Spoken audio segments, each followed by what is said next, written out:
أعوذ بالله من الشيطان الرجيم بسم الله الرحمن الرحيم وأيوب إذ نادى ربه أني مسني الضر وأنت أرحم الراحمين আল্লাহ রাব্বুল আলামিন আমার নবী সাল্লাল্লাহু আলাইহি সাল্লামের প্রতি আয়াত অবতীর্ণ করছেন। আল্লাহ রাব্বুল আলামিন বলছেন, আমার পয়গম্বরদের জীবন থেকে নবী আপনার কাছে এমন একটা বার্তা আমি পৌঁছায় দিচ্ছি, কিয়ামত পর্যন্ত আর কোন নবী আসবেন না। কিন্তু আল্লাহ রাব্বুল আলামিনের কাছে এই কথাটা এমন পছন্দ হয়েছে, কিয়ামত পর্যন্ত মানুষের কাছে এই বার্তাটা থেকে যাবে। সুবহানাল্লাহ। এই দুনিয়াতে যত পয়গম্বর আল্লাহ প্রেরণ করেছেন, এক নম্বর সুন্দর নবী ছিলেন হযরতে মুহাম্মদুর রাসূলুল্লাহ সাল্লাল্লাহু আলাইহি সাল্লাম। এরপরে দুনিয়ার সবচেয়ে সুন্দর পয়গম্বর ছিলেন হযরতে ইউসুফ আলাইহিস সালাম। আর দুনিয়াতে যত মানুষ আল্লাহ সৃষ্টি করেছেন, তাদের মধ্যে সবচেয়ে সুন্দরতম মানুষ ছিলেন হযরতে আইয়ুব আলাইহিস সালাম। হযরতে আইয়ুব আলাইহিস সালাম অসুস্থ হয়ে গেলেন, বিরাট অসুস্থ। এই অসুস্থতা পৃথিবীর আর কাউকে আল্লাহ রাব্বুল আলামিন দেন নাই, কেননা পয়গম্বররা ছাড়া এটা কেউ সহ্য করার ক্ষমতা রাখে না। হযরত আইয়ুব আলাইহিস সালাম যখন অসুস্থ হতে হতে দীর্ঘ সময় পার করে ফেললেন, আইয়ুব আলাইহিস সালামের পাশ থেকে সকলে সরে গেল। তার পরিবার তার পাশে নাই, তার আত্মীয় স্বজন তার পাশে নাই, যারা তার মহব্বত করত তারা পর্যন্ত তার পাশ থেকে সরে গেল। কেবল আইয়ুব আলাইহিস সালামের কাছে তিনটা মানুষ রয়ে গেলেন। এক নম্বরে তার স্ত্রী থেকে গেলেন, আর দুই নম্বরে তার একটা বন্ধু। ওই বন্ধুটা সকালবেলা আসতো খাবার রান্না করে নিয়ে, সন্ধ্যা পর্যন্ত আইয়ুব আলাইহিস সালামের কাছে থাকতো। থাকার পরে আরেকটা বন্ধু সন্ধ্যাবেলা আসতো, আসার পরে সকালের বন্ধু চলে যেত। ওই সন্ধ্যার বন্ধু এরপরে ফজর পর্যন্ত থাকতো। এই তার স্ত্রী আর বাকি দুইটা বন্ধু ছাড়া তার পাশে আর কেউ নাই। ওই বন্ধুরা রেগুলার আসে, খাবার রান্না করে আনে, তার পাশে তাকে দিনের সময় দেয়, রাত্রের সময় দেয়। আলোচনা সংক্ষেপ, একদিন যখন সন্ধ্যার বন্ধু যখন বাড়ি যাবে, সকালের বন্ধু তখন আসছে। এমন সময় দুই বন্ধুর সাথে মিট হয়েছে। হওয়ার সময় বলতেছে, দোস্ত তোর সাথে একটা কথা বলবো বলবো করে অনেকদিন বলা হয় নাই। কি কথা? বলে শোনো, একটু বাহিরে আসো। বাহিরে যেই না দাঁড়াইছে, দাঁড়ানোর পরে বলতেছে, দোস্ত দুনিয়াতে কত মানুষ অসুস্থ হলো, আবার কত মানুষ সুস্থ হয়ে গেল, কিন্তু আইয়ুবের পাশে আমরা এতদিন ধরে আছি। নিশ্চয় আইয়ুবের জীবনে এমন কোন গুনাহ আছে যেই গুনার কারণে দুনিয়ার সব লোক সুস্থ হয় কিন্তু আইয়ুব ভালো হয় না। আইয়ুব আলাইহিস সালাম এই কথাটা ঘরের ভিতর থেকে শুনে ফেলছেন। যেই না আইয়ুব আলাইহিস সালাম শুনে ফেলছেন, মনের মধ্যে তার দুঃখ, কিন্তু এই দুঃখের সাথে তার দুঃখ আরো বেড়ে গেছে। আইয়ুব আলাইহিস সালামের ওই বন্ধু যখন চলে গেছে, সন্ধ্যার বন্ধু যখন ঘরে ঢুকবে, আইয়ুব বলছেন, আর তুমি একটু বাহিরে দাঁড়াও, একটু পরে যখন বলবো তখন ভিতরে এসো। আইয়ুব আলাইহিস সালাম যখন একাই ঘরের মধ্যে, তখন আল্লাহর কাছে আইয়ুব আলাইহিস সালাম বলতে শুরু করেছেন, ও আমার রব, আমার বন্ধু কি কথা বলেছে তুমিও শুনেছো, আমিও শুনেছি। এতদিন পর্যন্ত তোমার কাছে কোনো কথা বলি নাই, কিন্তু আজকে মনের দুঃখে রব তোমার কাছে একটা কথা বলতে চাই। আল্লাহর কাছে আইয়ুব আলাইহিস সালাম বলছেন, তুমি জানো, তারপরেও তোমাকে বলতে চাই। তাফসীরের ভিতরে আসতেছে, আইয়ুব আলাইহিস সালাম এরপরে বলতে শুরু করছেন, ও আমার রব, ওই লোকেরা আমার বন্ধু হওয়ার পরে আমাকে বলে আমার এমন কোন গুনাহ আছে যেই কারণে আমাকে রব্বুল আমিন ভালো করছেন না, কিন্তু আমার জীবনে আমি তোমার কাছে একটা স্বীকৃতির কথা আজকে বলতে চাই। আল্লাহ, ওদের খারাপ ধারণা আমার উপর আসতেই পারে, কিন্তু তুমি তো জানো আমি কে। আল্লাহর কাছে বলতেছেন, পয়গম্বর, একদিন সকাল থেকে আমি নিজের হাতে নিজে কামাই করে আমার পরিবার অভুক্ত, আমার স্ত্রী অভুক্ত, তাদের খাওয়ানোর জন্য বাজার করে নিয়ে যখন দুপুরবেলা বাড়িতে ফিরছি, বাড়িতে যখন আসছি, বাড়িতে আসার পরে আমার স্ত্রী যখন রান্না করতে যাবে, আমাদের জন্য খাবার দিবে, এর আগ মুহূর্ত দেখি খেয়াল করে আমার বাড়ির পাশ দিয়ে একটা রাস্তা চলে গেছে। ওই রাস্তার মধ্যে দুইটা লোক বিশাল ঝগড়া লাগাইছে। মনোযোগ দিয়ে শোনার জন্য চেষ্টা করলাম, ঝগড়ার বিষয়টা কি, এত উচ্চ বাচ্চ করে তারা কি নিয়ে ঝগড়া করে। রব্বুল আলামিন যখন শুনলাম, তখন দেখলাম দুনিয়ার কোনো বিষয় নিয়ে তারা ঝগড়া করে না। এই মানুষগুলো তো আল্লাহ রব্বুল আলামিনকে নিয়ে ঝগড়া করে। ঝগড়া করতে করতে এক পর্যায়ে ওই দুইজনের মধ্যে থেকে এক ব্যক্তি আল্লাহ রাব্বুল আলামিনকে একটা বাজে কথা বলে গালি দিয়ে দিল। নাউজুবিল্লাহ। আইয়ুব আলাইহিস সালাম অস্থির হয়ে গেলেন। দুনিয়ার মানুষের কাছে দুনিয়ার মানুষ যদি ভুল করে অথবা তাকে যদি গালাগালি করে এটা তো কবিরা গুনাহ হয়, কিন্তু যদি সেই ব্যক্তি আল্লাহর ব্যাপারে গালি দেয় এইটার উপরে সে অনড় থাকলে তার তো ঈমান চলে যাওয়ার সম্ভাবনা আছে। সাথে সাথে তিনি লাফ দিয়ে বাইরে গেছেন, যে যাওয়ার পরে দুই লোককে খুঁজে বের করে যে বেটা গালি দিছে তারে শুধরায়া বুঝায়া ওরে অন্তত তওবা করাবেন। আইয়ুব আলাইহিস সালাম আল্লাহকে বলছেন, আল্লাহ আমি বাড়ির থেকে বের হলাম, বের হয়ে ওই দুই লোককে খুঁজতে যাব তল্লাশি করার জন্য, কিন্তু যেই না বাড়ির থেকে বের হয়েছে কেমন যেন আজব ব্যাপার, এক মুহূর্তের মধ্যে ওই দুই লোক হাওয়া হয়ে গেল। আর খুঁজে আমি পাই না, ওই দুই লোককে খুঁজতে খুঁজতে হয়রান হয়ে গেলাম। খুঁজে যখন পাই না তখন বাড়িতে আসলাম, আসার পরে চিন্তা করলাম যেই লোক এই গালি দিছে এই লোক তো আল্লাহর কাছে রেহাই পাবে না। সকাল থেকে এই পর্যন্ত যে কামাই করে এনেছিলাম, স্ত্রী অভুক্ত, পরিবার অভুক্ত, নিজে অভুক্ত, কিন্তু আমি ওই খাবারটুকু সাথে সাথে হাতে করে বের করে নিলাম, বাহিরে বেরিয়ে গেলাম। যাওয়ার পরে একটা মিসকিন খুঁজতে শুরু করলাম, যেই না একটা মিসকিন পেয়েছি সাথে সাথে যতটুকু খাবার ছিল পুরোটুকু তখন তাকে দান করে দিলাম। আর নিয়ত করলাম আল্লাহ এই দান আমার পক্ষ থেকে নয়, বরং না বুঝে যেই বান্দা তোমাকে গালি দিছে আল্লাহ তার পক্ষ থেকেই সাদাকা করলাম, তুমি মেহেরবানি করে তোমার বান্দাকে তুমি ক্ষমা করে দাও। আইয়ুব আলাইহিস সালাম বলতেন, আল্লাহ ওরা বলতেছে আমার এমন কোন পাপ আছে যেই পাপের কারণে আল্লাহ আমাকে ক্ষমা করে না, আর আমি তো তোমার সেই বান্দা নিজের কামাই নিজে না খেয়ে অপরের জন্য আমি দান করেছি আল্লাহ। এই কথা বলে আল্লাহর কাছে আইয়ুব আলাইহিস সালাম বলতে শুরু করলেন। আল্লাহ কোরআনে বলছেন, আল্লাহ রব্বুল আমিনের কাছে আইয়ুব ডাক দিলেন, ওয়া আইয়ুব ইয নাদা রাব্বাহু আন্নী মাসানিয়াদ দুররু ওয়া আনতা আরহামুর রাহিমিন। আল্লাহর কাছে বললেন আইয়ুব আলাইহিস সালাম, আয় রব্বুল আলামিন আমি অসুস্থ, গভীর মনোযোগ দেন, আয় রব্বুল আলামিন আমি অসুস্থ। আমি যদি অসুস্থ হই কি চাই, আল্লাহ এমন ডাক্তারের ব্যবস্থা করো যে ওষুধ খাচ্ছি সেইটা দাও, আমাকে তুমি সুস্থ করে দাও। আয় রব্বুল আমিন আমার জন্য যেইটা ভালো হয় সেইটা তোমার পক্ষ থেকে ফয়সালা করো। আইয়ুব এইগুলো একটা কথাও বলেন নাই। আল্লাহ বলছেন এমনি এমনি কোরআনে এই কথা আনি নাই, কথা আইয়ুবের, কিন্তু আল্লাহ রাব্বুল আলামিন হযরতে আইয়ুবের কথাটা নিজের মুখ দিয়ে বের করে আল্লাহ রাব্বুল আমিনটাকে কালাম বানাইছেন। আল্লাহ বলছেন আইয়ুব আমাকে বলল আল্লাহ আমি অসুস্থ, আর আপনার কাছে বলতেছি আনতা আরহামুর রাহিমিন, যত দয়া সব দয়া আপনার পক্ষ থেকে, ভালো করে দাও, সেবা করে দাও, কিচ্ছু বলেন নাই। আল্লাহ বলছেন আইয়ুব আলাইহিস সালাম যখন এই কথা বললেন আল্লাহ রাব্বুল আমিন আইয়ুবের কথা এত পছন্দ হলো, এক মুহূর্ত দেরি না করে আল্লাহ দুইজন ফেরেশতাকে আইয়ুব আলাইহিস সালামের কাছে পাঠালেন। সুবহানাল্লাহ।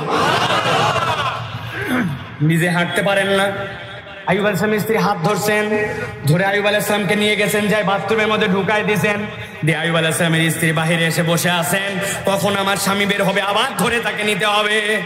দুইজন ফেরেশতা আইয়ুব আলাইহিস সালাম বাথরুমে বেরিয়েছেন, বসে আছেন তার স্ত্রী, এর মধ্যেই দুইজন ফেরেশতা এসে হাজির হয়ে গেছে।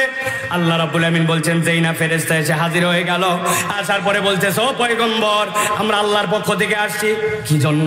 বলে আল্লাহ বলছেন আপনার অসুস্থতা, কিন্তু আপনি কি পাটা একটু উঁচু করতে পারবেন? বলে কেন?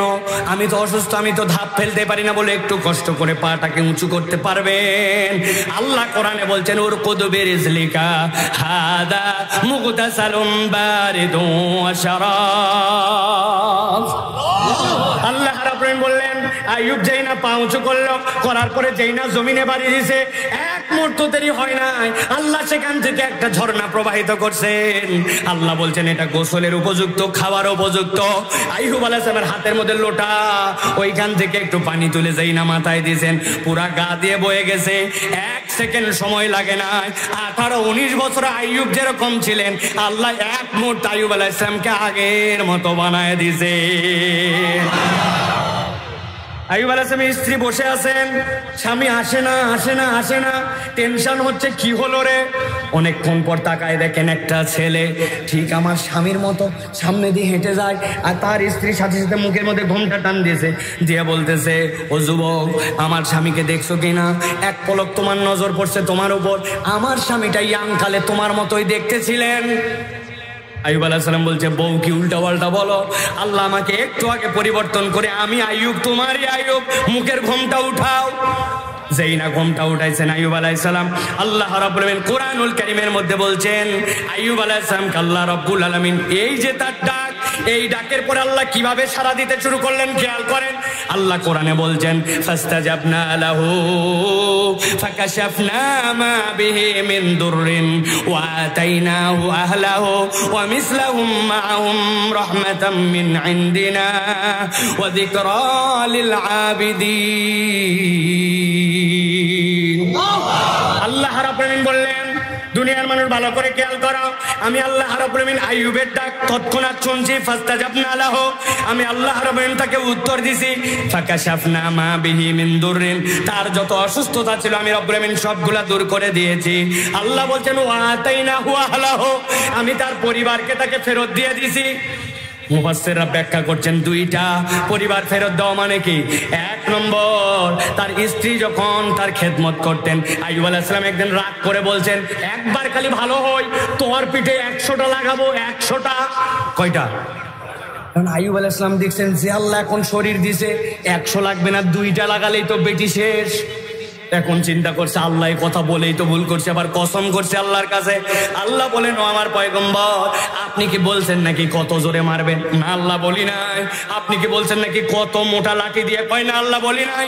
আল্লাহ শিখাই দিলেন আপনি 100টা ঝাঁটার শলাকা এক জায়গায় করবেন, করে পিঠের মধ্যে শোয়াই দিবেন, আপনার কথাও রাখা হবে, বউয়েরও কিছু হবে না। আমার আল্লাহ রাব্বুল আলামিন বলছেন ওয়া আতাইনাহু আহলাহু ওয়া মিসলাহুম মাআহুম রাহমাতাম মিন ইনদিনা। এইটার ব্যাখ্যা করতেন যেছেন মুফাসসিররা। আল্লাহ দেখলেন আইয়ুব অনেকদিন কাজ করতে পারে না, তার কোনো কামাই রুজি নাই, সঙ্গতি নাই। আল্লাহ রাব্বুল আলামিন বলেন আইয়ুব আপনার প্রতি আমার রহমতটা আপনাকে দেখাতে চাই, আপনি ডান দিকে তাকান। আইয়ুব আলাইহিস সালাম ডান দিকে তাকাইছেন, কি দেখতে পান? বলে আল্লাহ আমার বাড়ির সামনে আমার যে গমের ক্ষেত ছিল আমি তো আমার গমের ক্ষেত দেখতে পাই। চোখ নিচু করেন, চোখটা নিচু করছেন, আল্লাহ উপর দিয়ে একটা এক্সরে মেশিনের মতো একটা মেঘ পার করে দিয়েছেন। আইয়ুব এবার ডান দিকে তাকান। আইয়ুব আলাইহিস সালাম দেখলেন ডান দিকে যত ধান ছিল, যতগুলা গম ছিল সব স্তূপ, তবে এই গমগুলার গম নাই, আল্লাহ সবগুলাতে সোনার গমে রূপান্তর করে দিয়েছেন। বামের দিকে তাকান, কি দেখতে পান?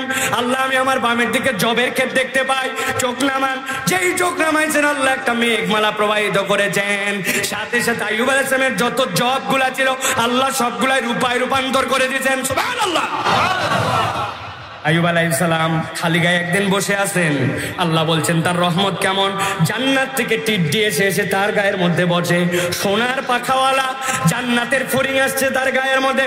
আইয়ুব আলাইহিস সালাম ফড়িং গুলা যেই পড়ে যায় কোলের মধ্যে আস্তে আস্তে করে জড়ো করে রাখেন। আল্লাহ ফেরেশতা দিয়ে বলে পাঠাইছেন এত সোনা দিলাম, এত রূপা দিলাম, আর ছোট্ট একটুখানি কেবল একটা ফড়িং, ওইটার গায়ের পাকা সোনা দেখে আমার পয়গম্বর সহ্য করতে পারে না। আইয়ুব আল্লাহর কাছে বলেন আল্লাহ আমি তো এটা সোনা দানার লোভে এইরকম করি না, আমার মতো একজন গোলামের কাছে আমার রব যা পাঠায় সেটাই আমার মনে হয় দয়া, আমি তোমার দয়াকে সম্মান করে এটা রাখতেছি, সম্পদের লোভে নয়। আল্লাহু আকবার। সাতক্ষীরার মানুষ চিন্তা করতে পারেন, সাইফুল্লাহ ভাই আজকে যে এই ঘটনা বলতেছেন এই ঘটনা তো কম বেশি আমরা জানি, তাহলে এত হাজার হাজার মানুষ, লাখ লাখ টাকা খরচ, আজকের এইখানে আইয়ুবের এই কথা বলে কি লাভ? ভালো করে খেয়াল করেন। পাসওয়ার্ড নম্বর 1 আল্লাহ বলতেছেন তাই তো এই পর্যন্ত শুনে তোমার কি লাভ? আল্লাহ বলছেন হ্যাঁ লাভ আছে।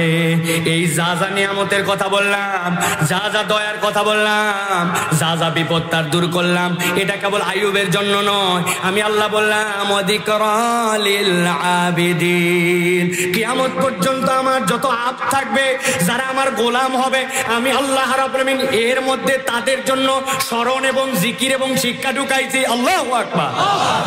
তাহলে 1 নম্বর আল্লাহ দেখতে চান আপনার আমার জীবনে যদি বিপদ থাকে, অসুস্থতা থাকে, আল্লাহর পক্ষ থেকে যদি রহমত লাগে, ফ্যামিলির মধ্যে যদি বরকত লাগে, আল্লাহর দয়ায় যদি জীবন ভাসায় দিতে হয়, তাহলে আপনাকে আমাকে আল্লাহর গোলাম হওয়া লাগবে, ঠিক কি না? এবার একটু হিসাব মিলাই, আমরা কি আল্লাহর গোলাম নাকি নফসের গোলাম? আমরা যদি হিসাব করে আমাদের অন্তর যা চাই ওই পর্যন্ত ইসলাম পালন করে, অথচ আল্লাহর কাছে ভুয়া সাক্ষী সব সময় দেয়। কি এই এখানে স্কুলের ছাত্র কারা আছে? আছো না? সকালবেলা যায় শপথ করে, খেয়াল করেন, আমি শপথ করিতেছি যে, করে না প্রত্যেক ইমানদার ওরা করে সকালবেলা শপথ, কিন্তু আমরা শপথ করি কখন? দিনের শেষ নামাজ যেটা, ওই নামাজের মধ্যে আমরা শপথ করি। কোন নামাজ ওইটা বলেন? বেতেরের মধ্যে কি বলি? আল্লাহুম্মা ইন্না নাস্তাঈনুকা ওয়া নাস্তাগফিরুকা ওয়া নু'মিনু বিকা ওয়া নাতাওয়াক্কালু আলাইকা ওয়া নুসনি আলাইকাল খায়র ওয়া নাশকুরুকা ওয়া লা নাকফুরুকা ওয়া নাখলাউ ওয়া নাতরুকু মান ইয়াবজুরুকা। আল্লাহ তোমার কাছে সাক্ষ্য দিচ্ছি, ওয়া নাখলাউ ওয়া নাতরুকু মান ইয়াবজুরুকা, আমি তো খারাপের সাথে চলি না, বরং যারা তোমাকে পছন্দ করে না, তোমার দ্বীন পছন্দ করে না, ইসলাম পছন্দ করে না, ইসলামের আইন পছন্দ করে না, আমি তাদেরকে দূরে ঠেলে রাখি, তাদের সাথে আমার সম্পর্ক নাই। ঠিক তো বলছি আগের রাত্রে, কিন্তু পরের দিন সকালবেলা থেকে যে যার সাথে মিশে ওইটা নাম্বার 1 বেনামাজি, ওইটা আল্লাহ পছন্দ করে না, তার চলা বলা আচার আচরণ কোনোটার সাথে আল্লাহর সম্পর্ক নাই। উনি বলে রাত্রেবেলা তাদের সাথে মিশি না, কিন্তু ঘোরাফেরা সব তাদের সাথে। ঠিক না? তাহলে আমি কি আমার গোলামি, আমার আপ, এটা আল্লাহর কাছে প্রমাণ করতে পারছি? পারি নাই।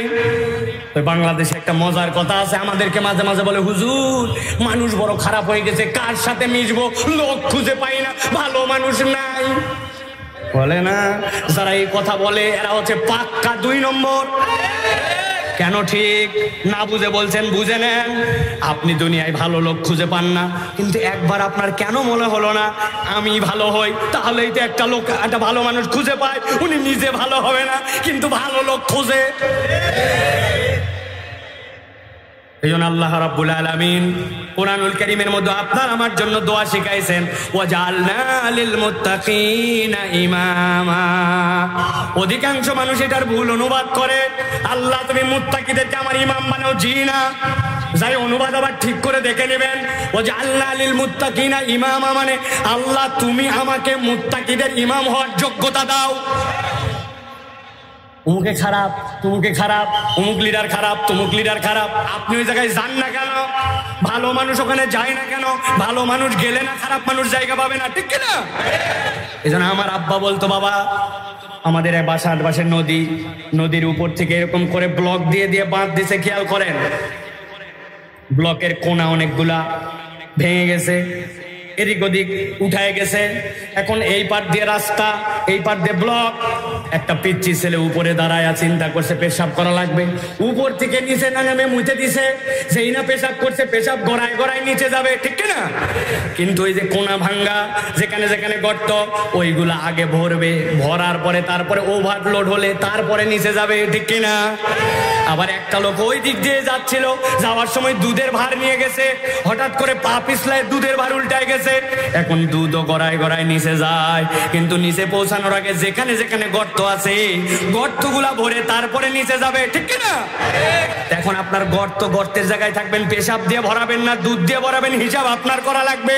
স্লোগান দেই আমরা, অমুক ভাইয়ের চরিত্র ফুলের মতো পবিত্র, নামাজ পড়েনি ফজরেরটা, জামাতে বিগত 40 দিন এক ওয়াক্ত। ওগুলা কার ভোটে আসে? ওগুলা কার সমর্থনে আসে? অতএব ভালো করে বুঝেন, আল্লাহর যদি গোলাম না হতে পারি, আমরা আমাদের 1 নম্বর পাসওয়ার্ড খুলতে পারবো না। ঠিক না? এখন আল্লাহর যদি গোলাম হয়, তাহলে কথা কার মতো চলা লাগবে? আপনার আমার মতো না, আল্লাহর মতো। কথা বলেন, কার মতো? এই যুবক, তুমি মুখ দিয়ে মিথ্যা কথা বলো, তুমি মুখ দিয়ে গালি দাও। এই মুরব্বী, আপনি ব্যবসার মধ্যে 2 নম্বর করেন, আপনি অনেক সময় দাদনের কারবার পর্যন্ত করেন, নামাজ পড়েন, রোজা করেন, কিন্তু আপনি সুদে টাকা লাগান। কথা বলেন, আছে কিনা? বাপ রে বাপ, এত বড় দাড়ি, লম্বা জুব্বা, দেখলে মনে হচ্ছে আল্লাহর ফেরেশতা নাজিল হয়ে গেছে। পান খায়া খিলাল করতে করতে যাচ্ছে, আসরের পরে এক ছেলে যায় বলছে, বাবাজি 1000 টাকা হাওলাত দেন।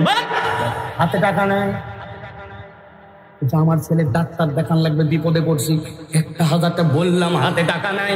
বলছে, মুরব্বী আপনি ভুল বুঝছেন, আজকে মঙ্গলবার, 1000 টাকা দেন, বাইচে থাকলে আগামী শনিবারে 1250। বলছে, আরে বেকুব, মানুষের হাতের টাকা থাকে নাকি বাড়ির চল? বাড়িতে নিয়ে চলে গেছে, যাওয়ার পর 1000 টাকা বের করে দিছে, দিয়ে বলছে লাগলে আরো বল, তোর শাশিও বেকার নাই, তোর শাশিও ব্যবসা করে, তবে যা করবি তাড়াতাড়ি কর। আসরের নামাজ পড়ে আসছি, মাগরিবের সময় হয়ে গেল, জামাত ধরবো। দাদনে টাকা লাগায়া আসরের নামাজ পড়ে এসে মাগরিবের জামাত ধরতে চায়। এরকম মুনাফিক মার্কা দাড়ি টুপিওয়ালা অনেক মুরব্বী মুসলমান নামদারি আছে কিনা? আল্লাহ রাব্বুল বলছেন ওয়া যিকরা লিল আবিদিন, বান্দা তোমার এই দাড়ি টুপি, তোমার এই মুজ পছন্দের জিন্দেগি, তুমি আল্লাহর প্রকৃত গোলাম না হতে পারার কারণে তোমার কিন্তু জান্নাতের পাসওয়ার্ড খোলে না। ঠিক না? আপনার মুখ আছে, আপনি মিথ্যা কথা বলেন, আপনি দোকানদারি করেন, মুসলমান ব্যবসায়ী, মুসলমান বলছে আপনি আমার বোনের কাস্টমার। ও বাবা, বোনের কাস্টমার 11টার সময়, অথচ ওই কাস্টমার 10 নম্বর। বলছে আপনি চেনা লোক বলে কেনা দামে দিলাম, জীবনেও দেখেনি, কিন্তু বলছে চেনা লোক, কেনা দামে দিলাম বলে 500 টাকা গলা কাটে ফেলছে। হালাল মাল হারাম ভাবে বিক্রি করে, এইরকম মুসলমান দোকানদার নাই। সাতক্ষীরাই সব আল্লাহর ওলি এসে গেছে। আপনি কেমনে আবার বলতেছেন আল্লাহুম্মা ইন্না নাস্তাইনুকা ইহদিনাস সিরাতাল মুস্তাকিম ইয়াকা নাবুদু ইয়াকা নাস্তাইন, তোমার ইবাদত করি, তোমার কাছেই যাই, তুমি আমার মাবুদ। আল্লাহ বলবে খালি আয় কবরে আয় বাটাম। ঠিক কিনা? অথবা আজকের থেকে সিদ্ধান্ত নেন আল্লাহর প্রকৃত গোলাম হওয়া লাগবে। ঠিক কিনা? 1 নম্বর কথা শেষ, মনে রাখেন। এবার চলেন এবার 2 নম্বর পাসওয়ার্ডে যাই। বিরক্ত হচ্ছেন না তো আপনারা? হ্যাঁ যুবকেরা, আসো তো ভাই, আসো তো। আল্লাহ রাব্বুল আলামিন এবার বলছেন নবী আপনার প্রতি আয়াত আমি দিচ্ছি। আল্লাহ রাব্বুল আলামিন বলছেন ওয়া ইসমাঈল ওয়া ইদরিস ওয়া যাল কিফল কুল্লুম মিনাস সাবিরিন ওয়া আদখালনাহুম ফি রাহমাতিনা ইন্নাহুম মিনাস সালিহিন।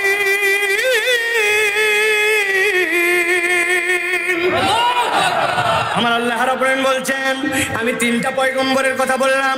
কেউ কেউ বলছেন জালকিফিলের ব্যাপারে মন্তব্য আছে, কিন্তু আল্লাহ বলছেন ইসমাইল ওয়া ইদরিস, আমি আল্লাহ বললাম আল জালকিফিল, এই 3 জন পয়গম্বর কুল্লুম মিনাস সাবিরিন, আমি আল্লাহ বললাম এরা প্রত্যেকেই ছিল আল্লাহর কাছে সবরকারীদের মানদণ্ডে উন্নীত। সুবহানাল্লাহ। বুঝি নাই আমরা, ভালো করে খেয়াল করেন। আল্লাহ ইসমাইল আলাইহিস সালামের কথা কেন বললেন? সংক্ষেপ বলি, 1 মিনিট খালি বোঝেন।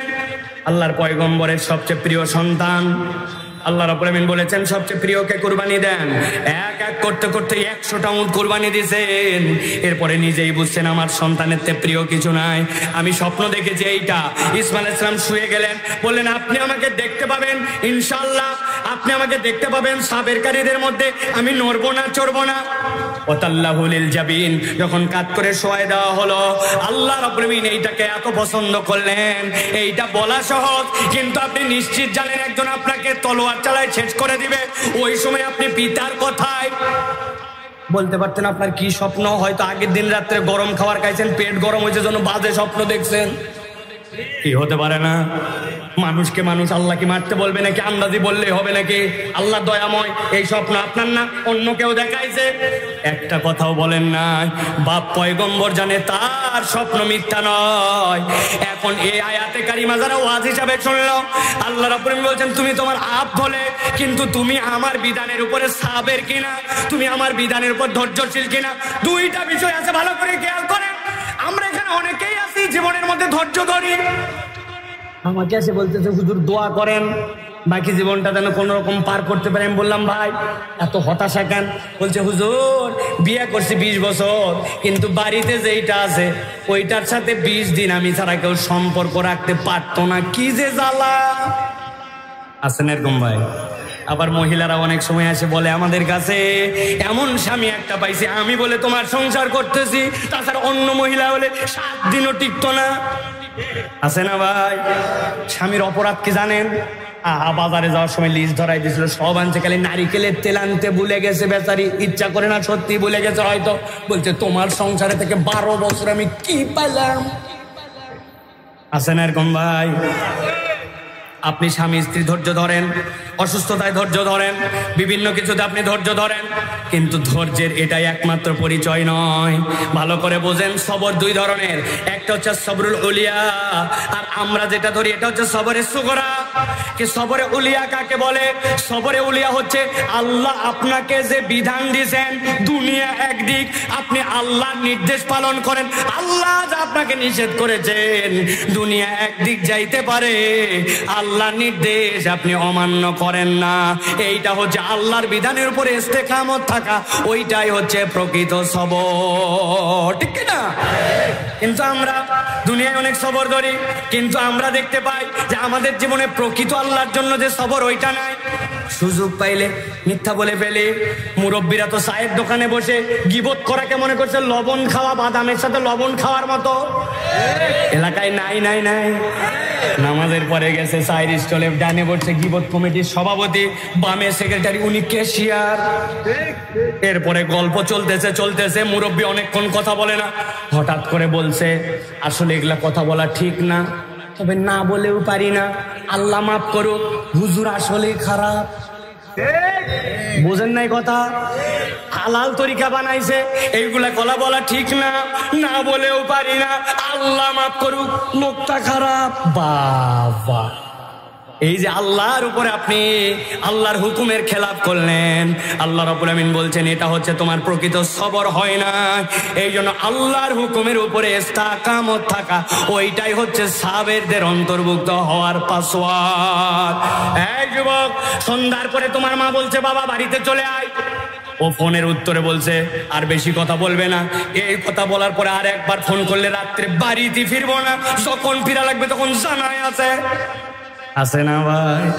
200 টাকা দাও। কেন? চুল কাটতে যাবো। কিরে চুল কাটতে 200 টাকা লাগবে কেন? ভাই তুমি কি মনে করছো আগেকার 60 নাকি এইটা? দোকানের সামনে যাই দেখো মডেল কত ধরনের, বেজির মতো, শিয়ালের মতো, ঘোড়ার মতো। কুত্তার ডায়রিয়া হওয়ার পরে লেজে গু লাগে যখন, এরপরে ডায়রিয়া ভালো হওয়ার পর লেজের গু যখন শুকায় যায়, এরপরে যখন খাড়া খাড়া লোম আর পেছন দিক থেকে চামড়া নাই, ওই কাটো আছে সাতক্ষীরায়, মাথার মধ্যে দিয়ে বাড়িতে আসছে। এটা কোনো চুল কাটা হলো নাকি? ভদ্রলোক এটা কাটতে পারে নাকি? বলছে বেশি কথা বলবে না, স্মার্টনেসে তুমি কি বোঝো, বেশি কথা বলে বাড়িতে থাকবো না। আছে না? আগে বাপ মাকে দেখে সন্তান ভয় করত, আর এখন শয়তানের বেয়াদবি আচরণ দেখে বাপ মা সন্তানকে ভয় করে। আল্লাহ বলছেন ওয়াকাদা রাব্বুকা আল্লা তা'বুদু ইল্লা ইয়্যা, আর আল্লাহ বলছেন কুল্লুম মিনাস সাবিরিন, তোমাকে সাবেরদের অন্তর্ভুক্ত হবে, তাছাড়া তোমার জীবনের পাসওয়ার্ড খুলবে না। তোমার বাপ মা তোমাকে যা বলবে ওই হুকুম আল্লাহর পরে তোমাকে মানতে হবে। তুমি বিরাট বড় ফুটানি দেখাও, চ্যালেঞ্জ আল্লাহর পক্ষ থেকে, তুমি যদি পিতা মাতার কথা না শোনো, প্রকৃত সুখ তোমার জীবনে খুঁজে পাবে না।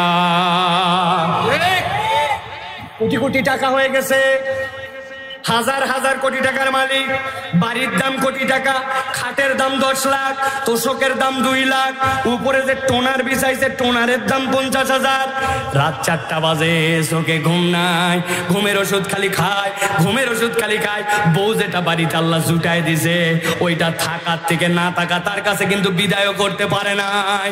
বাড়ির কোটি কোটি টাকার সম্পদ দেখা যায়, কিন্তু সাইনবোর্ডটা মুছলে দেখা যাবে লেখা আছে এই সম্পত্তি অমুক ব্যাংকের কাছে দায়বদ্ধ। কোটি কোটি টাকার সুদের কারবার চালায়, ঘুম নাই, ডাক্তারের কাছে ওষুধ দিছে, বলতে বেশি খাবেন না কিন্তু হার্ট ফেল করবেন। আর একটা লোক কাউরান বাজারে আপনাদের এলাকা থেকে সবজি যায়, যাওয়ার পরে বড় বড় ট্রাক থেকে ছোট ট্রাকের মধ্যে আনলোড করে। হঠাৎ করে পদ্মা সেতুতে অথবা এই দিকের কোন এক জায়গায় জ্যাম বেঁধে গেছে, বড় ট্রাক ঠিক মতো পৌঁছাতে পারে নাই। রাত 2টা বাজে, ওই মাথার মধ্যে এত বড় টুকরিওয়ালা লোক কোমরের গামছাটা খুলে রাস্তার আইল্যান্ডের মধ্যে টুকরি রাখছে, গামছাটা বিড়ার মতো করে দিয়ে ওই টুকরির মধ্যে কাত হয়ে কেবল মাথা দিতে দেরি, নাক ডাকতেছে ঘ ঘ করে। পাশ দিয়ে 20 টনের ট্রাক চলে, বিল্ডিং কাঁপায়, কিন্তু ওই বান্দার ঘুম ভাঙাতে পারে না। সুখ আপনি বোঝেন নাই, সংজ্ঞা দিয়ে মিলাতে পারবেন না। 50,000 টাকা কামাই, 20,000 টাকার বাড়ি ভাড়া, 20,000 টাকা খরচ, প্রত্যেক মাসে সেভিংস 10,000। হঠাৎ করে বাচ্চাটা অসুখ, নিজের অসুখ, ট্রিটমেন্টে গেছে, উল্টা আরো পরের মাসের বেতন নিয়ে ট্রিটমেন্ট করা লাগছে। আরেকজনের 20,000 টাকা বেতন, 5,000 টাকার বাড়ি ভাড়া, 10,000 টাকা তার খরচ, মাসে 5,000 টাকা করে থেকেই যায়।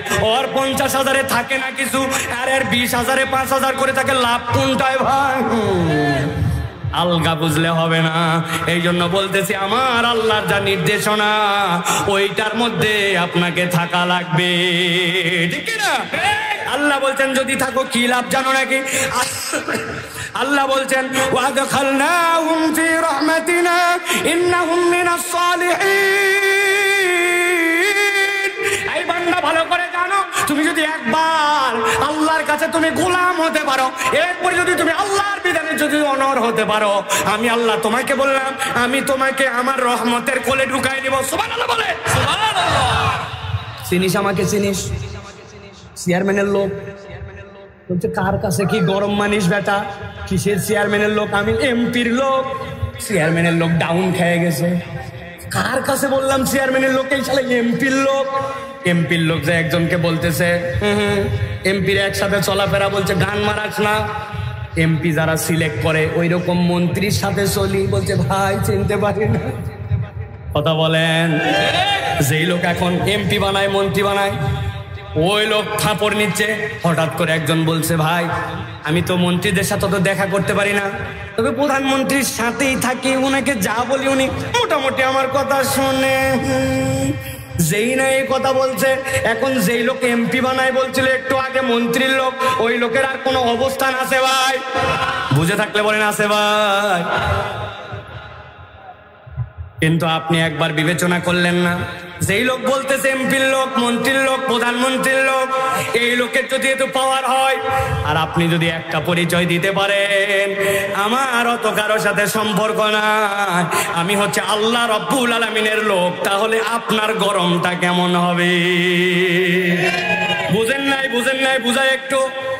দিল্লির রাস্তায় এক স্বামী স্ত্রী চলাফেরা করতেছে, নতুন বিয়ে হয়েছে, স্ত্রী নতুন জামা কাপড়, এক বিয়ের প্রোগ্রামে যাচ্ছে, সেই রকম সাজগোজ। আসমান থেকে একটু বৃষ্টি হয়েছে, রাস্তাটা একটু প্যাঁতপ্যাঁতা।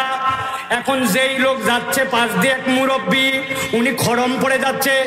আমাদের যে চপ্পলের কম, এখন পিছন দিকে এরকম করে উঠলে পিছন দিকে সাথে কাদা উঠে কিনা ভাই? ওই মুরব্বী খেয়াল করে নাই, যাচ্ছে, এরাও দুজন যাচ্ছে। হঠাৎ করে জুতা আর একটুখানি কাদা উঠে ওই মহিলার গায়ে লাগছে। এইটা ওর স্বামী দেখছে, দেখে সহ্য হয় নাই। আমার বান্ধবী, আমার প্রিয়তমা, আমার স্ত্রী, তার গায়ের মধ্যে ব্যাককল কোথাকার কেমনে চলতে হবে জানো না, নতুন জামার মধ্যে লাগাই দিছো কাদা। এক কথা দুই কথা মুরব্বীকে ঠাস করে এক থাপ্পড় লাগাই দিছে, কারণ তার প্রিয় মানুষের গায়ে কাদা লাগছে, সহ্য করতে পারে নাই। 100 ধাপ কেবলমাত্র মুরব্বী আগায় গেছে, পিছনে যেই যুবক সাথে সাথে তরপাইতে তরপাইতে রাস্তার মধ্যে বেহোশ। বউ সকলকে ডাকতে বলছে আমার স্বামীকে বাঁচান, আমার স্বামীকে বাঁচান। লোকজন আসে বলে কি হলো, কেমনে হলো? বলছে ওই যে মুরব্বী চলে যাচ্ছে, উনি এই কাজ করে গেছে।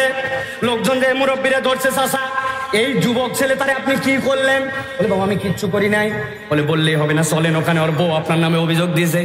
ডেকে নিয়ে আসার পরে বলছে মা আমি তো কিছুই করি নাই। বলে না আপনি করছেন। বলে কেমনে? বলে না আমি কিছুই করি নাই। বলে ওই যে আমার গায়ে কাদা লাগলো, কাদা লাগার পরে আমার স্বামী রাগ করে আপনাকে মারলো, তারপরে তো সেরকম হয়ে গেল, তাহলে আপনি এরকম কিছু করছেন? বলে শোনো আমি বিশ্বাস করো তার গায়ে হাত তুলি নাই, মারি নাই, কিচ্ছু করি নাই, তবে একটা কথা আছে, আমি তাকে ইচ্ছা করে কাদা লাগাই নাই, চলতে পথে এটা লেগে গেছিল। আমার তো দুনিয়ায় কোনো প্রভাব নাই, প্রতিপত্তি নাই, কিচ্ছু নাই। ওর প্রিয়তমা তার গায়ে কাদা লাগার কারণে সে সহ্য করতে পারে না, আমাকে মার দিছে। মারটা অন্যায় ছিল। আমি আসমানের দিকে মাথা তুলে আমার যে প্রিয়তম মাবুদ আল্লাহ, তাকে কেবল বলছে আল্লাহ কেমন হলো? আমি কিচ্ছু জানি না। এখন আল্লাহ আমার প্রিয়, আমিও তার প্রিয়। আমার প্রিয় যদি এখন আমার হয়ে কোনো অ্যাকশন নেই, ওর স্বামী যেরকম নিছে, আমার করার কি আছে? ভালো করে একটা ক্যারিয়ার গঠন করেন, আল্লাহর আত হতে হবে। আর আল্লাহ যদি একবার বলেন ওয়াদখালনাহুম ফি রাহমাতিনা, আমার সবর দেখে, দিনের ডেডিকেশন দেখে আল্লাহ যদি একবার আমার কোলে, আল্লাহর কোলে, তার রহমতের কোলে আমাকে তুলে নেন, আমার আর কোনো ভয় আর টেনশন আছে নাকি ভাই? আছে? ওই জেলখানার মধ্যে নিয়ে গেছে। নিয়ে যাওয়ার পরে বলছে কালেমা পড়েন। বলছে বেটা তুই কালেমা শিখ। বলছে এত বড় কথা? বলছে এত বড় কথা মানে কালেমা তো তোরটা উচ্চারণ হয়, আমারটা উচ্চারণ হয়, কিন্তু আমার কালেমার পাওয়ার এমন আমাকে ফাঁসির মঞ্চে নিয়ে যায়, আর তোমার কালেমার পাওয়ার এমন তোমাকে ওই প্রশাসকের অধীনে চাকরি করায়, ঠিক কিনা? তাহলে দুই কালেমার এক ওজন নয়। মুসলমান পরিচয় দিয়ে সকলেই চলে, কিন্তু সাতক্ষীরাবাসীর প্রতি যে অত্যাচার হয়েছে এই অত্যাচার সব জায়গায় হয় না, ঠিক কিনা? কেন? ওই যে আপনি আল্লাহর প্রিয়তম, আপনি যে ইস্তেকামত করেছেন দ্বীনের উপরে, ওইটা বদ্দিনরা কখনো সহ্য করতে পারে না। তাহলে 1 নম্বর পাসওয়ার্ড হচ্ছে আল্লাহর গোলাম হতে হবে। বলেন আব্দ হতে হবে। আর 2 নম্বর আমার ইচ্ছায় নয় বরং আল্লাহর ইচ্ছায়, আল্লাহর বিধানের উপরে ইস্তেকামত থাকতে হবে। রাজি আছেন? তাহলে পাসওয়ার্ড কয়টা? ভুলে গেছেন সবাই? কয়টা? জোরে বলেন কয়টা? জোর হলো না? বলছি কয়টা? 2টা, আর একটা বাকি আছে। চলবে? চলেন। আল্লাহ রাব্বুল আমিন এবার বলছেন, আমার আরেক পয়গম্বরের কথা বলি তোমাদেরকে। দুনিয়াতে সুন্দরতম মানুষ, আল্লাহর সৃষ্টির সেরা সুন্দর 3 জন। নাম্বার 1 বলেন মুহাম্মদ সাল্লাল্লাহু আলাইহি ওয়াসাল্লাম। 2 number, 3 number Ayub. Thank you. এই না হলো শ্রোতা। হ্যাঁ, ওয়াজ করে মজা আছে। এবার 3টা রাগী পয়গম্বর শোনেন। যত পয়গম্বর আল্লাহ সৃষ্টি করছেন, নাম্বার 1 রাগী মুসা আলাইহিস সালাম। কি নাম? ইতিহাস বলতেছে পয়গম্বরদের রাগলে মুসা আলাইহিস সালামের মাথার চুল ভেদ করে, পাগড়ি ভেদ করে চুল বাড়ায় যেত। যেই রাগ চিন্তা করেন। মাঝে মাঝে আমরা রাগ করে বলি 1 থাপ করে 32 দাম ফালাই দিব, বলি না। আয় ভাই, একটা দাঁত ফালাই 1000 টাকা উল্টা দিব, কিন্তু না ফেলতে পারলে 10,000 টাকা দেওয়া লাগবে। দেখবেন ঘাবড়ায় যাবে বাবা, ডাক্তার প্লাস দিয়ে টাইনে তুলতে পারে না, তুমি 32 দাঁত ফালাবে, এত সোজা আলগা, ঠিক কিনা? এক স্বামী স্ত্রীর সাথে নাকি একটু বাদাবাদি লাগেই থাকে। এখন বউ সন্তানকে পড়াচ্ছে, সরিয়া ওই পড়ানোর সময় সন্তান যখন ভুল করছে, স্ত্রী বলছে 1 থাপ করে তো 40 দাঁত ফালাই দেবে। স্বামী বলছে বাচ্চার দাঁত কেবল 8টা, আর তুমি 40 দাঁত চালাবে, কি উল্টা পাল্টা বলো? বলছে আমি আগের থেকেই জানতাম, আমি কোনো কথা বললে তুমি ওর মধ্যে ইন্টারফেয়ার করবে, নখ ঢুকাবে, এই জন্য তোমার 32 ধরে নিছি। কিন্তু এগুলো আমাদের তামাশা। দাঁত 32টা ফেলানো যায় না, কিন্তু মুসা আলাইহিস সালাম 1 থাপ্পড় দিছে, জায়গায় একটা ব্রেক, ঠিক কিনা? নাম্বার 1 রাগী মুসা আলাইহিস সালাম। স্পষ্ট কথা বলার ক্ষেত্রে যদিও মুখে তোতলামি ছিল, আল্লাহ ঠিক করে দিয়েছেন, এমন এমন পয়েন্টে মার দিতেন ফেরাউনের মাথা গরম হয়ে যেত। ফেরাউন এসে বলছে যে তুমি যা বলবে তোমার কথা আজকের থেকে মেনে নিব। বলছে সাংঘাতিক ব্যাপার। তাহলে কথা শেষ। বলছে খালি 2টা কাজ করে দেখান লাগবে বেটা, 2টা কেন 5টা করবো? না, 2টা। 1 নম্বর, একটা আপনাকে মেরে দেখান লাগবে, যেহেতু আপনি জীবন দেন আর মারেন, একটা মেরে দেখাতে হবে, একটা জীবন দিয়ে দেখাতে হবে। বলছে কোনো ব্যাপার হলো নাকি? এই জেলখানার মধ্যে যাওয়ার পরে এবার একটাকে ধরে নিয়ে আসো। ধরে নিয়ে আসার পরে জিজ্ঞাসা করছে এই তোর কি অবস্থা? বলে আমার তো আজকে রাত্রে ফাঁসির ঘোষণা, আমাকে আজকে রাত্রে ফাঁসিতে শুলিতে চড়ানো হবে, হত্যা করা হবে। বলছে কথা ঠিক সবাই। মুসা দেখছো? হ্যাঁ। আমি বলে দিলাম, তোর জীবন দিয়ে দিলাম, যা ছেড়ে দিলাম। বাবা, অর্ধেক পারে ফেলছেন, আর একটা আছে কেবল কি, এবার একটাকে মেরে দেখাতে হবে। এটা ধরো কোনো ব্যাপার না, রে জেলখানার মধ্যে ধরে নিয়ে আয়। তোর কি মামলা? বলে আমার নামে এখনো মামলাই হয় নাই, আপাতত ধরে নিয়ে যাওয়া হয়েছে, সুযোগ মতো মামলায় তোলা হবে। ভালো কথা, তলোয়ার দাও একটা। 1 কোপ দিয়ে কল্লার থেকে ধর নামাই দিছে মুসা। একটা জীবন দিছে, আর একটা মারে ফেলাইছে। মুসা বলছেন দারুণ ব্যাপার, 90% ক্লিয়ার, আবার 10 কি বাকি থাকলো। বলে যেইটা মারছেন কেবল ওইটার দেহ এখানে, কল্লাও এখানে, আপনিও এখানে, খালি ওইটাকে আরেকবার কল্লা জোড়ায় লাগায় আপনাকে একটু রব বলে ডাকতে বলেন, বেশি কথা বলে। আছে কিনা? মুসলমানদের সাথে ইসলামীদের সাথে যুক্তি তর্কে পারে না, তখন জঙ্গি ট্যাগ লাগায়া দেয়। হুজুর তখন পছন্দ হয় না। বাংলাদেশে একটা পত্রিকা আছে, ওই পত্রিকার নাম হচ্ছে প্রথম কালো, আরেকটা আছে দিল্লি স্টার, ইংরেজি চেনেন? বাংলাদেশের সবচেয়ে ব্রিলিয়ান্ট মেজর, তার নাম হচ্ছে জিয়া। ওই জিয়াউর রহমান না, জিয়া ছোট বনার পাইছে সেনাবাহিনীতে, তার থেকে চৌকস কোন লোক আসছে কিনা জেনারেল হতে পারত। এইরকম একটা লোককে যখন দেখছে, ওই বিগত রেজিমের বিপক্ষে সে তো বিপ্লব করতে পারে, সেনাবাহিনীর ভিতরে তো সে একটা অস্থির রকমের পরিবেশ সৃষ্টি করে দিতে পারে। এই পত্রিকা দুইটা মিলায়া সরকার মিলায় তখন খেলা খেলছে।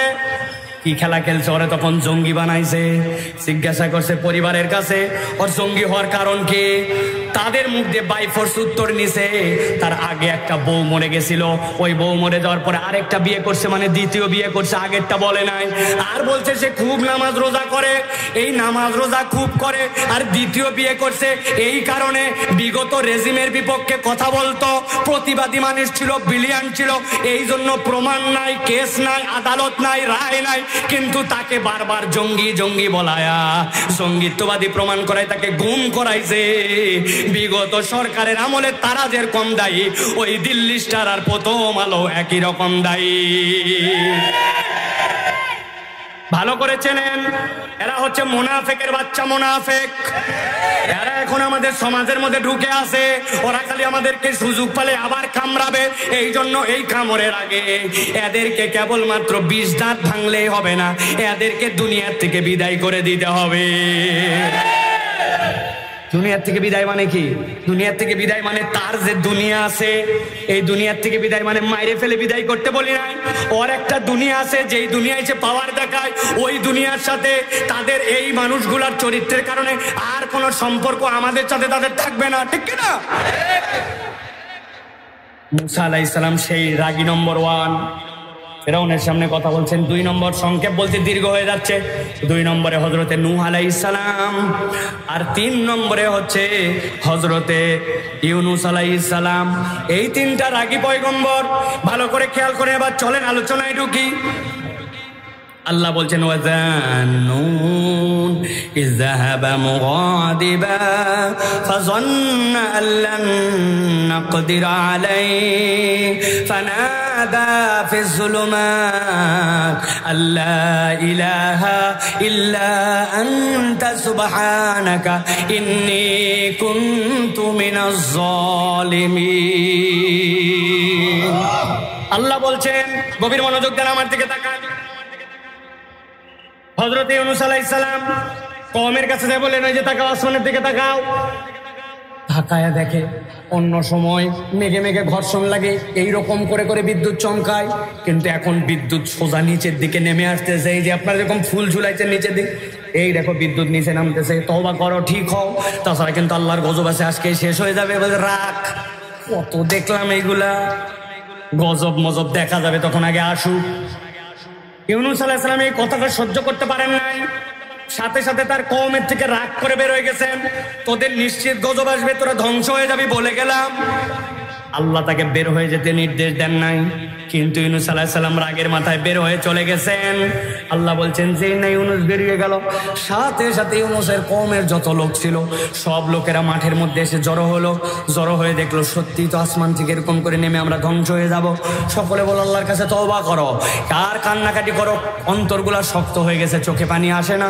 মুরব্বীরা বুদ্ধি দিল, যত কোলের শিশু আছে আর ছোট ছোট বাচ্চা আছে সবগুলাকে মধ্যে ফেলে দাও, মারা সব বামে যাও, ছেলেরা সব ডানে যাও। এখন মুরব্বীদের কথা মানতে হবে, গজব যেহেতু চলে আসতেছে। হাজার হাজার শিশুর মধ্যে এই মায়ের কোল হারা হওয়ার কারণে তারা পাগলের মতো কাঁদতে শুরু করলো। বাচ্চা যখন কাঁদে, মা তখন পাশ থেকে দেখে বলতেছে কোলে নিয়ে মরলে আমিও মরতাম, বাচ্চাও মরতো, কিন্তু এই বাচ্চারে নিজে রাখে কেমনে আমি সহ্য করব। মাও কাঁদে, বাচ্চার কান্না, মায়ের কাঁদা দেখে ছেলেরাও কাঁদতে শুরু করলো। মুরব্বীরা বললো এখন ওই কান্নার সাথে আল্লাহর কাছে বলো, আল্লাহ আমাদেরকে মাফ করে দাও। আল্লাহ বান্দাদের এই কান্না দেখে, নিবেদন দেখে আল্লাহ রাব্বুল আলামিন ইউনূস আলাইহিস সালামের কওমের উপর থেকে গজব উঠায় নিলেন। আল্লাহু আকবার। ইউনূস আলাইহিস সালাম তো এই কথা জানেন না, ইউনূস সালাম চলে যাচ্ছেন, একজন যায় বলছে তোমার কওমকে আল্লাহ মাফ করে দিছে। ইউনূস সালামের কওমের বিধান ছিল কেউ যদি মিথ্যা কথা বলে আর যদি প্রমাণ হয়ে যায় তাকে তার ধর থেকে কল্লা আলাদা করে ফেলা হবে। ইউনূস আলাইহিস সালাম মিথ্যা কথা বলেন নাই, কিন্তু আশঙ্কা করে ফেললেন যে এখন যদি এই কাজ যেহেতু হয় নাই, ওরা যদি আমাকে ধরে আর মিথ্যা প্রমাণ করে শেষ করে ফেলে, পালা। ইউনূস আলাইহিস সালাম পালাচ্ছেন, পালায় যেয়ে নদী বেঁধে গেল, উঠে পড়লেন এক নৌকার উপরে। আল্লাহ বলছেন ফাযাল্না আল্লাম নাকদিরা আলাইহি, আমার নবী মনে করছিলেন আমি বোধহয় তার খোঁজ খবর তার পর্যন্ত যাব না। মুফাসসিররা ব্যাখ্যা করছেন এর দ্বারা আল্লাহ বুঝাইছেন ওই যে মেঘ ছিল তার কওমের উপরে, আল্লাহ ওই মেঘকে তখন ইউনূস আলাইহিস সালামের নৌকার উপরে পাঠিয়ে দিলেন। নিচের পানি থই নৌকা প্রায় ডুবেই যায়। নৌকার যে মাঝি সে বলতেছে এরকম বিপদের আগেও হয়েছিল, বাঁচার উপায় আমার জানা আছে। আরে ব্যাক কল, তাড়াতাড়ি বল। জানা আছে বলার দরকার কি? বলছে বিষয়তে বাঁচতে যদি কেউ চাও তাহলে এর মধ্যে থেকে যে কোনো একজনকে এই নদীতে ঝাঁপ দিয়ে দেওয়া লাগবে, দিলে আল্লাহ বাকিদেরকে হেফাজত করবে। এর আগেও এরকম হয়েছে। ঝাঁপ দে ভাই। আমি ঝাঁপ দেবো মানে কই তোর বয়স 70 হয়েছে ভাই, আমার দাদা 100 বছর বাঁচছে, আমার আরো 30 সম্ভাবনা আছে, তুই ঝাঁপ দে, তুই দে। একজন আরেকজনকে ঠেলে, কেউ ঝাঁপ দিবে না। নৌকালা বলতেছে কেউ নিজের থেকে ঝাঁপ দিতে চায় না, তবে আমার কাছে পদ্ধতি জানা আছে, আমি তোমার কাছে পরামর্শ দেই। কি পরামর্শ? বলছে এর মধ্যে দিয়ে সকলের নাম লেখো, লেখার পরে আমি উঠাবো, যার নাম উঠবে ওই ব্যক্তি ঝাঁপ দিবে। লটারি। কি বাংলাদেশে অনেক 2 নম্বর লটারি হয়। এর একটা ঘটনা আমি জানি। এক স্কুলে টিফিনের পরে এমন একটা স্যারের ক্লাস, ওই স্যার সব ছেলেদের হাতের লেখা করতে দিয়েছে। WC আপনাকে করতে হবে হাতের লেখা, তাছাড়া সেই মারে। এখন টিফিনের টাইম কম, একটু খেলতে হয়। 7 বন্ধু মিলে বলছে দোস্ত যে কোনো একজন লিখে দে, তাহলে বাকি সবাই জমা দিব, খেলা হবে। একজন আর খালি খেলা হবে না, কে লিখবে? বলছে ওই যে মোটা করে যেটা আছে, তোর আবার খেলার দরকার কি? বলছে আমিও খেলতে পারি, বললেই হবে নাকি? মোটা বলে অবহেলা করিস না। দোস্তরা বলছে ঝামেলা তো তাহলে। বলছে দোস্ত বুদ্ধি আছে, নাম লেখা হোক, যার নাম উঠবে সেই এই খাতার লেখা লিখবে, তাহলে তো ঝামেলা চুকে গেল। জো কথা ও ভিকাজ, সাথে সাথে সকলের নাম লেখা হয়ে গেছে। বলছে উঠাও। একজন উঠাইছে, উঠাই দেখে আল্লাহর কি কাম, ওই মোটার নামে উঠছে। এখন 6 জন খেলতেছে মাঠের মধ্যে। খেলতে হঠাৎ করে এক দোস্ত বলছে দোস্ত আমরা সবাই মনে মনে যাচ্ছিলাম মোটার নামে উঠুক, কিন্তু জিজ্ঞাসা হচ্ছে ওর নামে উঠলো কেমনে? এখন যেই বেটা লেখছে ওই বলছে বেকুব কোথাকার, না উঠে উপায় আছে, 60টা নামই ওর দিছি। অন্য কোনো নাম থাকলে তো উঠবে, সব নাম ওর। কিন্তু ইউনূস আলাইহিস সালামের এখানে তো এই কাহিনী নাই। নাম উঠে গেছে ইউনূস আলাইহিস সালামের, সাথে সাথে ধাক্কায় ফালাই দিছে। যেই না উনি পড়ে গেছেন, পড়ার পরে আল্লাহ বলতেছেন তার বিপদ কত ধরনের জানো? 1 নম্বর বিপদ, আল্লাহর নির্দেশের বাহিরেই উনি নিজে ইস্তেহাদ করে চলে আসছেন। 2 নম্বর বিপদ, তিনি মিথ্যা বলেন নাই, কিন্তু কাজটা যেহেতু হয় নাই তাকে মৃত্যু প্রমাণ করলে হত্যা করে ফেলবে। 3 নম্বর, নৌকায় উঠছেন কিন্তু ওই নৌকার থেকে তারা ধাক্কায় নিচে ফেলে দিছে। 4 নম্বর, উপরে মেঘ নিচে পানি, ইতিমধ্যে একটা মাছ এসে তাকে গিলে খেয়ে ফেলছে। তার থেকে বড় বিপদে ওই মুহূর্তে কেউ নাই, কিন্তু আল্লাহ বলছেন ওই মুহূর্তে ইউনূস আল্লাহকে বলে নাই। ফানাদা ফিজ যুলুমাত আন্নী মাসানিয়াদ দুরর, আল্লাহর কাছে বলছেন আল্লাহ কারো দোষ নাই, আমি আমার দোষটা অনুভব করছি। আর আল্লাহ তোমার কাছে বলছে লা ইলাহা ইল্লা আনতা সুবহানাকা ইন্নী কুনতু মিনাজ জালিমিন।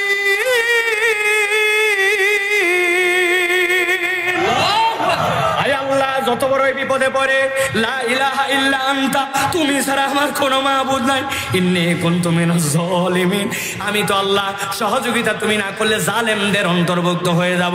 আমার আল্লাহ বলছেন আমার পয়গম্বরের এই ডাক আমি কিভাবে শুনলাম জানো? নবী আপনি বলেন ফাসতাজাবনা লাহু, আল্লাহ বলছেন ডাকা মাত্র তার ডাক শুনেছি। ওয়া নাযাইনাহু মিনাল গাম, তার যত ধরনের দুশ্চিন্তা ছিল, যে 5টার কথা বললাম, আল্লাহ সবগুলাকে দূর করে দিয়া উল্টা মাছকে বলছেন তুই এর জন্য হচ্ছে এখন সুপারসনিক, তুই ওরে পেটে করে নিয়ে ভ্রমণ করবি, পারে যাই উগলাবি, তুই ওর বাহন। সুবহানাল্লাহ। সাতক্ষীরার মানুষ চিন্তা করতে পারেন 1.5 ঘন্টা ব্যাপী কথা শুনতেছি। ইউনূস আলাইহিস সালামের এই গল্প শোনার জন্য রাত্রে আসছি। ভালো করে বোঝেন, আমার আল্লাহ বলছেন নবী আপনাকেও ঘটনা শোনানোর জন্য বলি নাই, আমি আল্লাহ বললাম ওয়াকাযালিকা নুনজিল মুমিনিন। এটা কেবল ইউনূসের সাথে সম্পর্কিত নয়। আমার বান্দা যদি পাসওয়ার্ড নম্বর 3 আল্লাহর কাছে নিজেকে মুমিন হিসাবে উপস্থাপন করতে পারে, ইউনূসের জন্য আমি আল্লাহ যা যা করেছি কিয়ামত পর্যন্ত প্রতিটা মুমিনের জন্য আমি আল্লাহ একই রকম মুক্তির ব্যবস্থা করে দিব। কিন্তু নিজে বুকে হাত দিয়ে বলি তো আমরা কি প্রকৃত মুমিন কিনা? আল্লাযীনা ইউমিনুনা বিল গায়ব ওয়া ইউকিমুনাস সালাহ ওয়া মিম্মা রাযাকনাহুম ইউনফিকুন। আল্লাহ রাব্বুল আলামিন মুত্তাকিদের গুনাহগুনের মধ্যে ঈমান, এরপরে সালাত, এরপরে আল্লাহ বলতেছেন তাকে যে রিজিক দেওয়া হয়েছে ওখান থেকে খরচ করবে। কিন্তু আমরা যদি দেখি এখন মুমিন মুসলমান আমরা হচ্ছে 1 নম্বর কঞ্জুস, ঠিক কি না? কৃপণ, মসজিদে 10 টাকা দেয় না, 20 টাকা জুমার দিনে পকেট থেকে বের হয় না। আর আল্লাহর প্রতি ঈমান আর আস্থার ব্যাপারে আমাদের যে কি অবস্থা, একটু বিপদে পড়ছে বলছে শোন অমুক মাজারে চলে যা, তুই অমুক জায়গায় মান্নত লাগা, ঠিক কি না? আল্লাহর উল্টা গালাগালি করে। আমাদের মা বোনেরা ধান নেড়ে দিছে, হঠাৎ করে আকাশ ভার হয়ে আসছে, বলছে আল্লাহ তো আর দেখতে পায় না, আমি যেদিন খালি ধান শুকর দেই ওই দিনই খালি বৃষ্টি দেওয়া লাগে। নাউজুবিল্লাহ বলবেন না? মা বোনেরা গল্প করে আল্লাহ তার কারো বেটা দেখে না, খালি রোগ আমারটাই দেখে, বুবুরে কান্দে যাচ্ছে ওই, আর আল্লাহকে গালায় যাচ্ছে। আছে কিনা? আপনার ইমানের লেভেল যে আপনার কোন জায়গায় আপনি এখনো হিসাব মিলাতে পারেন না, ঠিক কিনা? রিজিকে আল্লাহর প্রতি আস্থা নাই, আল্লাহর প্রতি ভরসা নাই। এই জন্য মুমিন সে আল্লাহর উপর পুরাপুরি ভরসা করে যে, সুবহানাল্লাহ বলেন। তাহলে আজকে শপথ নিতে হবে, 1 নম্বরে আমরা আল্লাহর আব্দ হব। এখন আল্লাহর যে গোলাম সে কি আল্লাহর আইন ছাড়া, আল্লাহর বিধান ছাড়া অন্য কারোটার পক্ষে যেতে পারে? হুজুর এতক্ষণ মনে করছিলাম আপনি কোনো দল করেন না, কিন্তু এখন কথা তো দলের দিকে যায়। আছে কিনা এক দল? এরা হচ্ছে 2 নম্বর মুমিন। কয় নম্বর? ওরা নামাজের ইসলাম ভাল লাগে, রোজার ইসলাম ভাল লাগে, কিন্তু আল্লাহর আইনের কথা বললে এদের গায়ের মধ্যে আগুন জ্বলে। এরা হচ্ছে 2 নম্বর মুমিন। আপনি যদি মুমিন হন তাহলে আল্লাহর কাছে আপনি বলেছেন আমার শেষ কথা শুনে যান, ভালো করে বুঝে যান। আমরা বলেছি আমানতু বিল্লাহি ওয়া মালাইকাতিহি ওয়া কুতুবিহি ওয়া রুসুলিহি, বলছি না? আশহাদু আল্লা ইলাহা ইল্লাল্লাহ আর আমানতুর মধ্যে পার্থক্য আছে। তার আরবি গ্রামার জানেন তাদের কাছ থেকে, আলেম ওলামার কাছ থেকে যে শুনে নেবেন। আশহাদু আল্লাহ মানে আমি সাক্ষ্য দিচ্ছি, আর আমানতু বিল্লাহ মানে আমি সত্যায়ন করতেছি এবং আমার জীবন আমি মেনে নিচ্ছি। আমানতু বিল্লাহ মানে সাক্ষ্য দিচ্ছি না, মেনে নিচ্ছি। আল্লাহর প্রতি আমার বিশ্বাস, ওয়া মালাইকাতিহি ওয়া কুতুবিহি ওয়া রুসুলিহি, আল্লাহর যা কিতাব আছে ওর ভিতরে যা আছে সব মেনে নিচ্ছি। এই না মানলে মুমিন হওয়া যায় না। আপনি বলছেন আল্লাহর কিতাব সব মানছি, নামাজের ইসলাম ভাল লাগে, রোজার ইসলাম ভাল লাগে, চোরের হাত কাটার ইসলাম ভাল লাগে না, মা বোনেদের বোরখার ইসলাম ভাল লাগে না, আল্লাহ রাব্বুল আলামিনের সুদ হারাম ওই ইসলাম ভাল লাগে না, আপনি তাহলে কেমন মুসলমান? অতএব প্রিয় ভাইয়েরা, এই ধানাই পানাই করা মুসলমান হলে হবে না, ঠিক কিনা? যদিও বাঁচার একটা উপায় আছে, বলে দিব যাওয়ার সময় যদি 20 টাকা করে হাদিয়া দেন তাহলে বলবো। হ্যাঁ হ্যাঁ, খুঁজেই পাওয়া যাবে না আন্দাজে। হ্যাঁ হ্যাঁ বলবে হুজুর খুচরা নাই।